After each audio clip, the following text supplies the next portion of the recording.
O Jornal da Manhã viaja para a Europa. O Brasil não assina uma declaração de 50 países de apoio ao governo da Ucrânia. A gente recebe mais uma vez o Luca Bassani. Luca, por que o governo brasileiro se posicionou, disse o motivo de não ter querido participar?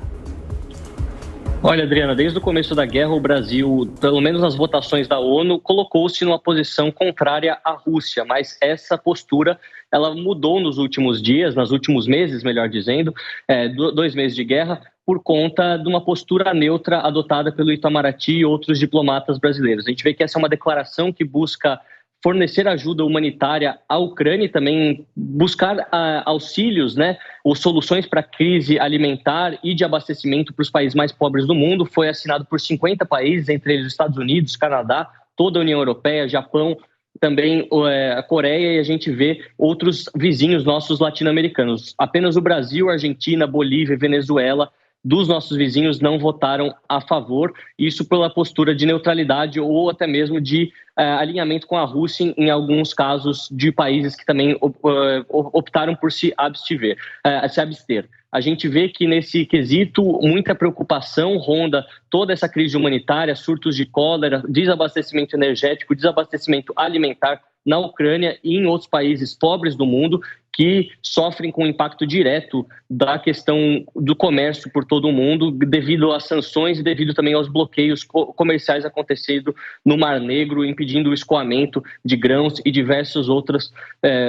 itens que são importantíssimos para a economia mundial, principalmente aquelas em desenvolvimento. A gente não sabe se isso terá algum impacto negativo para o Brasil diplomaticamente, mas essa postura de neutralidade é algo que tem sido tomado nas últimas semanas, últimos meses, como eu disse, como uma maneira de não tentar se colocar em uma posição antagônica à Rússia, já que é um parceiro econômico também importante ao agronegócio brasileiro. Claro, a gente já vai falar um pouquinho mais sobre essa escolha do governo, mas para a gente poder dispensar o Luca, uma segunda pergunta. A diretora-geral da Organização Mundial do Comércio disse que ela vê um período agora de difíceis acordos comerciais. Isso foi num evento na Suíça. Que evento foi esse? Ela falou sobre crise generalizada, global.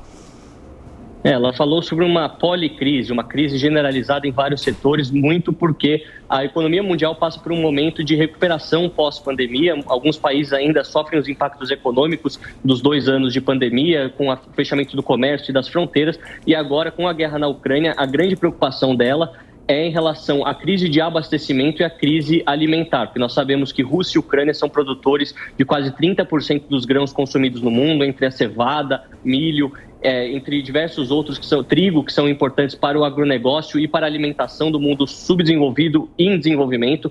principalmente na África e na Ásia, e ela expressa essa preocupação, diz que os países têm que se esforçar para reestabelecer os acordos e fazer com que o fluxo, principalmente na questão alimentar e energética, volte a fluir da maneira normal para que os preços se normalizem e as populações de menor renda não sejam as mais afetadas. Nós sabemos que é bastante difícil qualquer reação imediata à fala dela, mas de qualquer maneira é um recado importante porque tanto os países ricos como os países pobres têm sofrido bastante com esse aumento nos preços e com a inflação nos últimos meses.